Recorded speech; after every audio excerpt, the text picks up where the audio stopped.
जाऊं मैं, मेरा तो श्याम से नाता है। भगवान से नाता जुड़ जाए तो किस बात की चिंता है जीवन में। प्रेम बोलो सत्यनारायण भगवान की। तीसरा अध्याय। सूत जी बोले, हे ऋषियों, अब मैं एक आगे की कथा बतलाता हूं, ध्यान से सुनो। पिछले समय में उल्कामुख नाम का एक जितेंद्रिय सत्यवक्ता बुद्धिमान राजा था। उसका नियम था हर रोज देवस्थलों में जाकर के ब्राह्मणों को धन आदि से प्रसन्न किया करता। उसकी पत्नी कमल जैसे मुख वाली सुंदर सती साध्वी वह शीलवती थी। एक दिन उन दोनों ने भद्रशील नदी के तट पर भगवान सत्यनारायण जी का यह व्रत किया।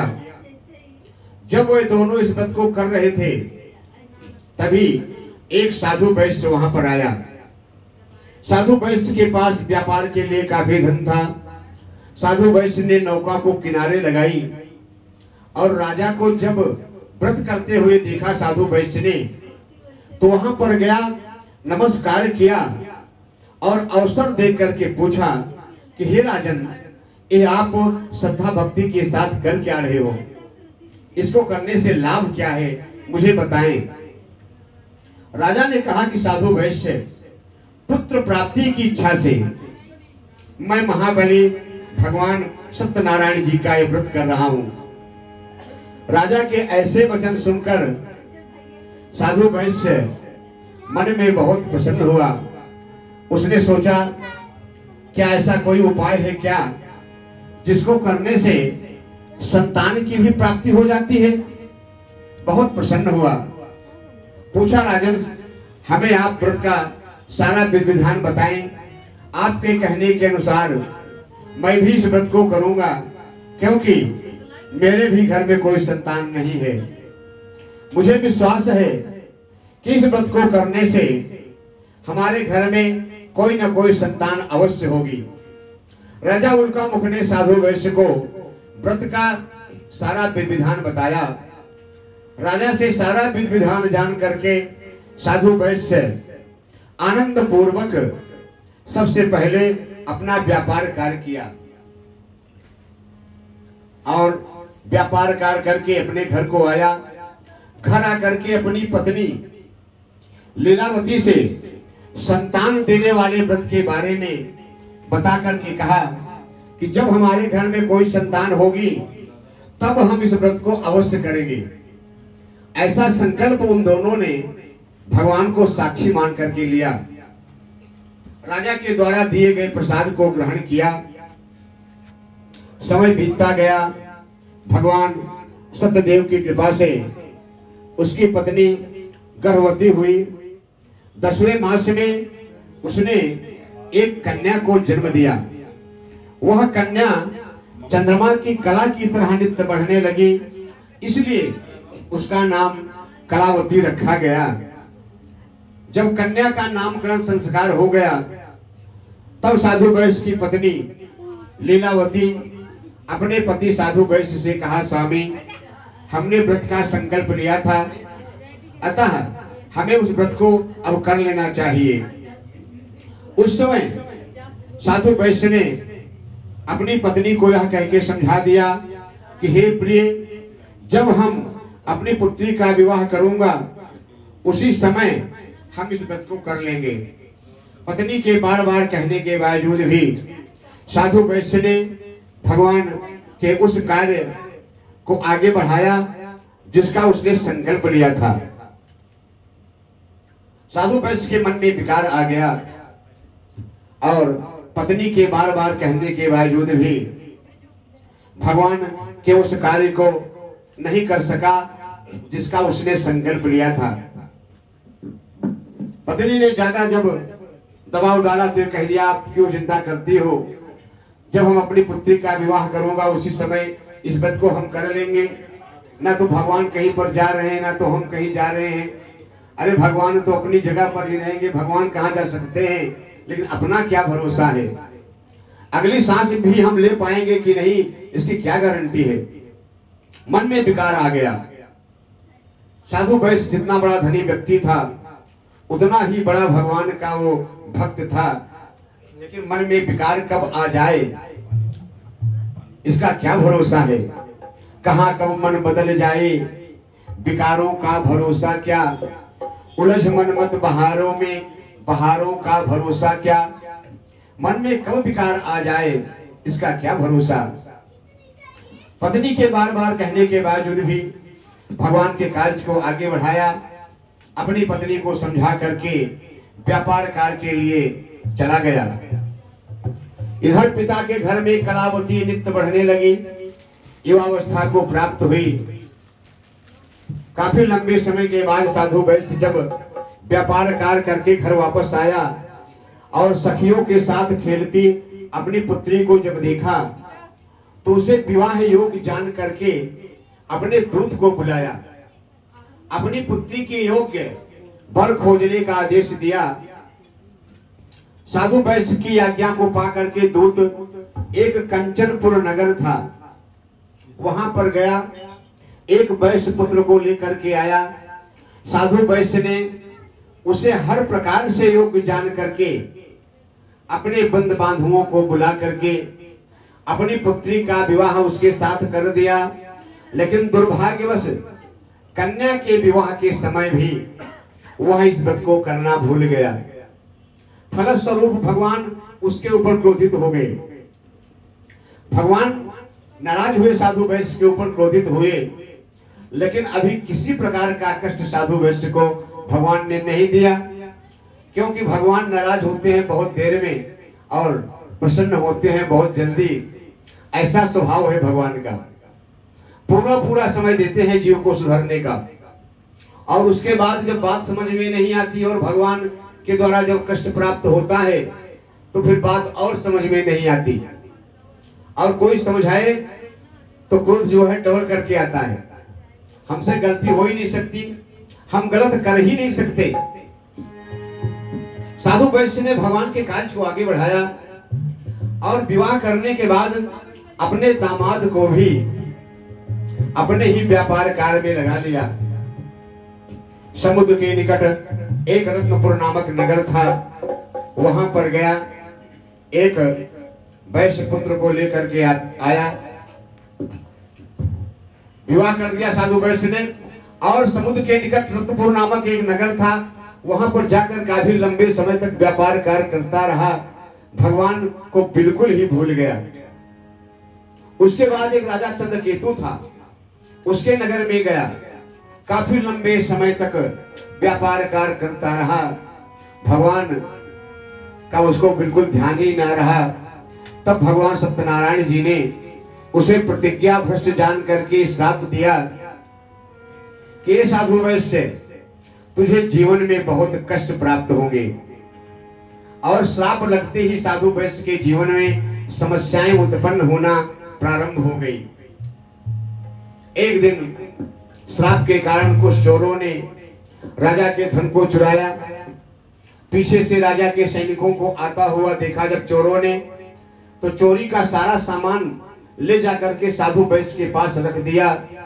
चोर कहीं जाकर के छिप गए, राजा के सैनिक वहां पर पहुंचे साधु वैश्य के पास, और चोरी का सारा सामान जब साधु वैश्य के पास मिला तो सैनिकों को ऐसा लगा ये निश्चित रूप से दोनों चोर हैं, चुरा चुरा करके इतना धन इकट्ठा कर लिया है। अब साधु वैश्य तो व्यापारी था, पहले से भी व्यापार की सामग्री उसके पास काफी थी, काफी धन था।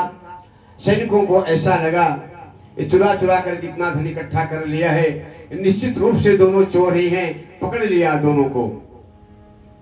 राजा के पास ले गए, ले जाकर के कहा कि राजन ये हम दो चोर पकड़ करके लाए हैं, आज्ञा दीजिए। उस समय साधु वैश्य ने बताने का बहुत प्रयास किया कि हम चोर नहीं हैं, हमारे साथ ऐसी घटना घटी, लेकिन श्राप के कारण राजा ने एक नहीं सुनी। जिस जीव के ऊपर भगवान की कृपा हो जाए उसके पराये भी अपने हो जाते हैं, और जिस जीव के ऊपर से भगवान की कृपा हट जाए उसके अपने भी पराये हो जाते हैं। बाबा जी ने लिखा है कि जा पर कृपा राम कर होई, जब कृपा राम की होई, जा पर कृपा राम की होई, जा पर कृपा राम की होई, जा पर कृपा करे सब कोई, जा पर कृपा करे सब कोई, जा पर कृपा राम कर होई, जा पर कृपा राम की होई, जा पर कृपा करे सब कोई, जा पर कृपा करे सब कोई, जा पर कृपा करे सब कोई। जिस जीव के ऊपर भगवान की कृपा हो जाए, साधु वैश्य ने बहुत बताने का जो प्रयास किया, राजा को क्रोध आया। ये दोनों चोरी करके सफाई देते हैं, इन्हें तत्काल ही कारागार में डाल दिया जाए, ऐसा आदेश दिया। सैनिकों ने ले जाकर के साधु वैश्य उसके दामाद को कारागार में डाल दिया। जो धन था साधु वैश्य के पास और सब राजा ने ले लिया।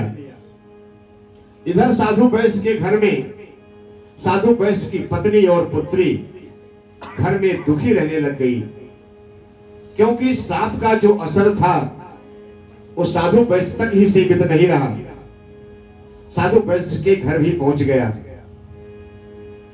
घर में चोरी हो गई, जो कुछ भी धन था सब चोरों ने चुरा लिया।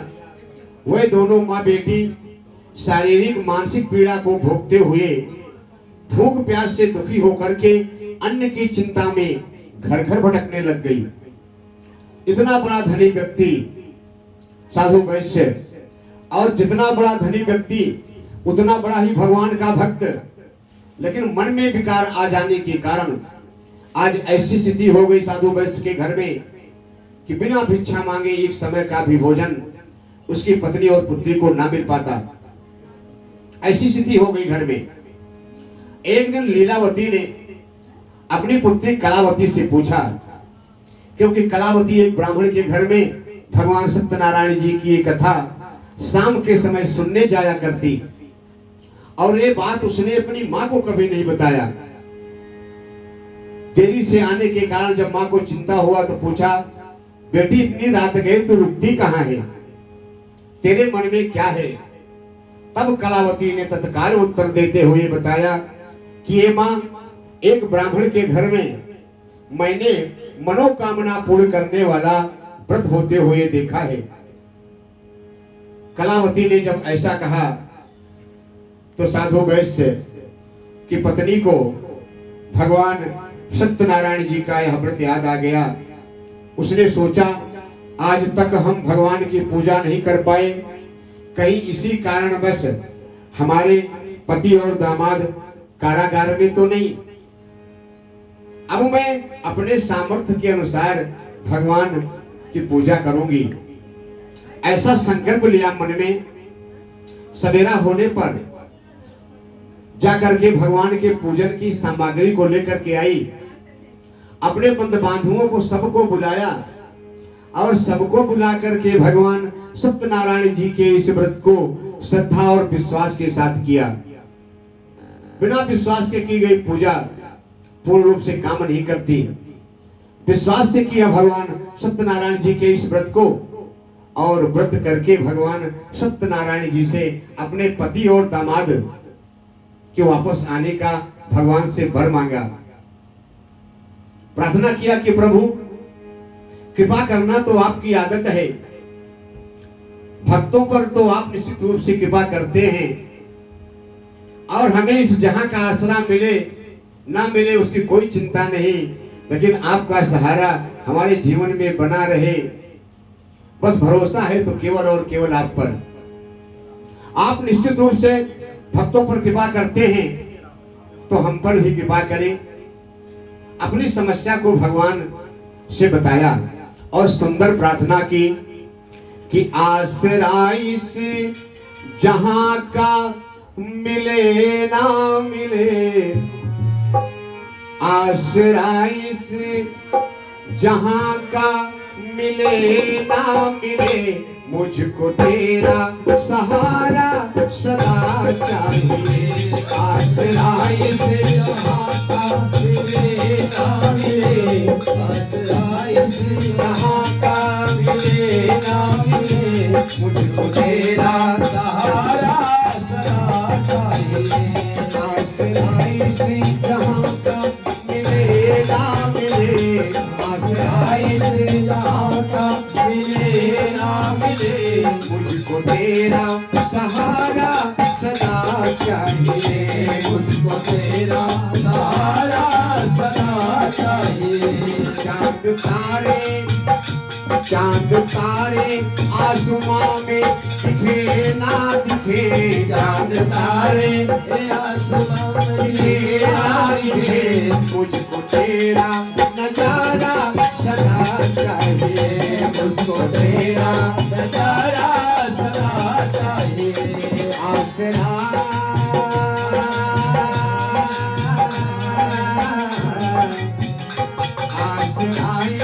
जहाँ का मिले ना मिले, आसरा जहाँ का मिले ना मिले, मुझको तेरा सहारा सदा चाहिए। मुझको तेरा सहारा सदा चाहिए।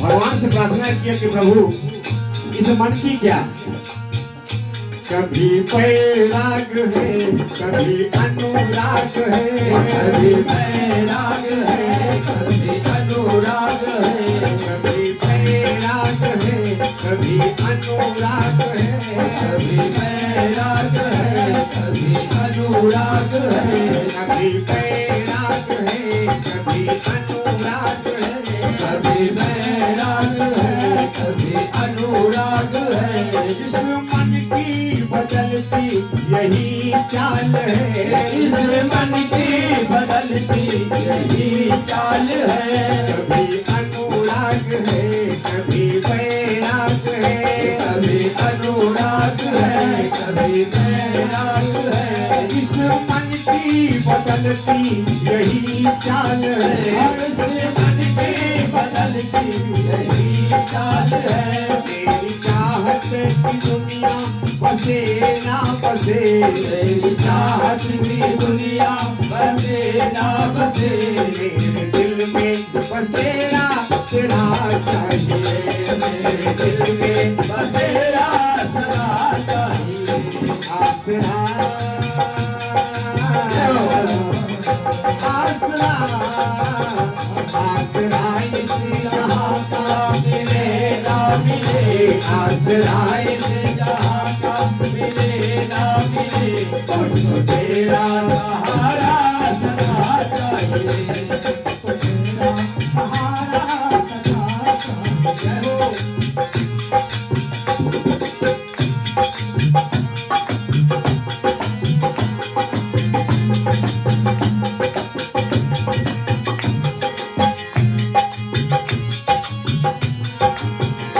मेरी धीमी है चाल, मेरी धीमी है चाल और पथ है विशाल, तेरी धीमी है चाल और पथ है विशाल। हर कदम पर मुसीबत है, अब तू संभाल, हर कदम पर मुसीबत है संभाल। मेरी धीमी है चाल और पथ है विशाल, तेरी धीमी है चाल और पथ है विशाल। हर कदम पर मुसीबत है, अब तू संभाल, हर कदम पर मुसीबत है, अब तू संभाल। पैर मेरे थके हैं चले ना चले, पैर मेरे थके हैं चले ना चले, पैर मेरे थके हैं चले ना चले, पैर मेरे थके हैं चले ना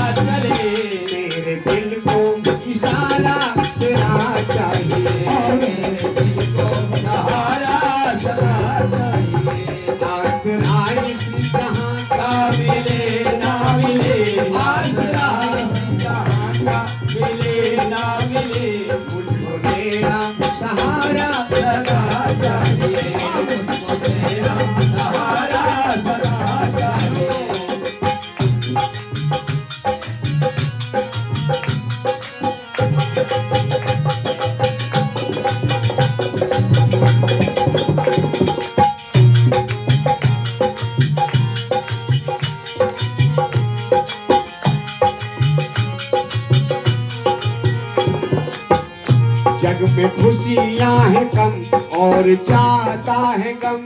जग में खुशियां है कम और ज्यादा है गम। जग में खुशियां हैं कम और ज्यादा है गम। जग में खुशियां है कम और ज्यादा है गम। जहाँ देखो वही है भरम वही भरम। यहाँ देखो वही है धर्म ही धर्म। जग में खुशियां हैं कम और ज्यादा है गम। जग में खुशियां है कम और ज्यादा गम। जहाँ देखो वही है भरम वही भरम। यहाँ देखो वही है धर्म ही धर्म। इस जहाँ की ये खुशियाँ मिले ना मिले। इस जहाँ की खुशियाँ मिले ना मिले। इस जहाँ की ये खुशियाँ मिले ना मिले। इस जहाँ की खुशियाँ मिले ना मिले। मेरे सांसों में सुमिरन सदा चाहिए। मेरे सांसों में सुमिरन सदा चाहिए। आसराई जहाँ का मिले ना मिले। आसराई जहाँ का मिले ना मिले। आसराई जहाँ का मिले ना मिले। आसराई जहाँ का मिले ना मिले। मुझको तेरा सहारा सदा चाहिए। मुझको तेरा सहारा सदा चाहिए। मुझको तेरा सहारा सदा चाहिए। आसराई सहारा सदा चाहिए। आसराई जहाँ का मिले ना मिले। आसराई जहाँ का मिले ना मिले। मुझको तेरा सहारा सदा चाहिए। मुझको तेरा सहारा सदा चाहिए। मुझको तेरा सहारा सदा चाहिए। मुझको तेरा सहारा सदा चाहिए। श्री राधे गोपाल भज मन श्री राधे। श्री राधे गोपाल भज मन श्री राधे। श्री राधे गोपाल भज मन श्री राधे। श्री राधे गोपाल भज मन श्री राधे। राधे बोलो श्याम राधे। राधे बोलो श्याम राधे। श्री राधे श्याम राधे। राधे श्याम राधे। बोलो श्री राधे गोपाल भज मन श्री राधे। राधे गोपाल भज मन श्री राधे। बोलो श्री राधे। बोलो श्री राधे। बोलो श्री राधे। बोलो श्री राधे। बोलो श्याम राधे। बोलो श्याम राधे। बोलो श्री राधे। बोलो श्याम राधे। बोलो श्री राधे। श्री राधे गोपाल मन श्री राधे। श्री राधे गोपाल भज मन श्री राधे। श्री राधे गोपाल भज मन श्री राधे। भगवान की सुंदर प्रार्थना की। लीलावती ने भगवान से अपनी समस्या को बताया कि प्रभु कृपा करना तो आपकी आदत है। भक्तों पर आप कृपा करते हैं तो हम पर भी कृपा करें। उसके सुंदर भाव को देखकर भगवान प्रसन्न हो गए, क्योंकि भगवान केवल और केवल देखते हैं तो भक्तों का भाव। भाव बिन कुछ भी चढ़ा दो तो मैं लेता नहीं। भाव से एक फूल भी होता मुझे स्वीकार है। बांध लेता भक्त मुझको प्रेम की जंजीर में। इसीलिए पृथ्वी पर मेरा होता अवतार है। भगवान उसके भाव को जब देखा तो प्रसन्न हुए। उस राजा चंद्रकेतु को भगवान ने स्वप्न में दर्शन दिया और चेतावनी दी कि ये राजा, सवेरा होने पर उन दोनों वयस्क पुत्रों को छोड़ देना। जो धन तुमने उनका लिया है वह भी उन्हें वापस कर देना। अगर ऐसा नहीं किया तो तुम्हारा धनराज सब कुछ मैं नष्ट कर दूंगा। ऐसा कहकर के भगवान अंतर ध्यान हो गए। सवेरा होने पर राजा चंद्रकेतु स्वप्न वाली बात को याद करके घबरा गया। राजा ने सोचा इस स्वप्न नहीं हकीकत है। सवेरा होने पर आपातकालीन सभा बुलाई। सभासदों को बुला करके स्वप्न वाली बात बताया, हमें क्या करना चाहिए, हमारा मार्गदर्शन किया जाए। जिसको छोड़ने की बात स्वयं भगवान आकर के करते हैं, हमें क्या करना चाहिए। तो ये निर्णय हुआ उन दोनों वैश्य पुत्रों को तत्काल ही कारागार से मुक्त कर दिया जाए, इसी में हम सबकी भलाई है। राजा ने आदेश दिया, सो 2 सैनिक गए, साधु वैश्य और उसके दामाद को कारागार से मुक्त करा करके राजा के पास लेकर के आए। साधु वैश्य ने आकर के राजा को प्रणाम तो किया, लेकिन पहले की बात को याद करके डर के कारण कुछ नहीं कहा। साधु वैश्य ने सोचा पहले कुछ बताने का प्रयास किया था तो कारागार में डाल दिया, अब बड़ों के सामने ज्यादा बोलना ठीक नहीं। समय खराब हो तो समय के आगे चलने का प्रयास न करें। अवसर की अगाड़ी और घोड़े की पिछाड़ी ज्यादा पढ़ने का प्रयास नहीं करना चाहिए। समय खराब है तो ठहरना चाहिए, धीरे धीरे समय ठीक हो जाएगा। साधु वैश्य ने बहुत बुद्धिमानी से काम लिया, सर नीचे करके खड़ा हो गया। उसे क्या पता कि भगवान की कृपा उसके ऊपर हो चुकी है। राजा ने बड़े आदर भाव के साथ साधु वैश्य की ओर देखा और कहा कि तुम्हें भाग्यवश ऐसा कष्ट प्राप्त हुआ है, अब किसी प्रकार की चिंता मत करो। उनकी बेड़ियां निकलवा कर हजामत बनवाई, नए वस्त्राभूषण पहनने को दिया। जो धन साधु वैश्य का लिया था राजा ने, उससे 2 गुना धन दिया, पुरस्कृत किया और कहा कि अब तुम दोनों अपने अपने घर को जाओ। फिर वे दोनों महाजन राजा को प्रणाम किया और अपने नगर की ओर रवाना हो गए। इति स्कंद पुराणे रेवा खंडे वर्णित सत्यनारायण कथायां 3य अध्याय समाप्ति। प्रेम भरो सत्यनारायण भगवान की।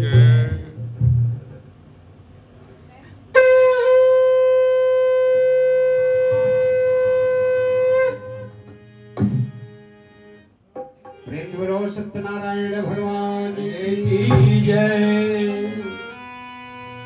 भगवान श्री राम जी का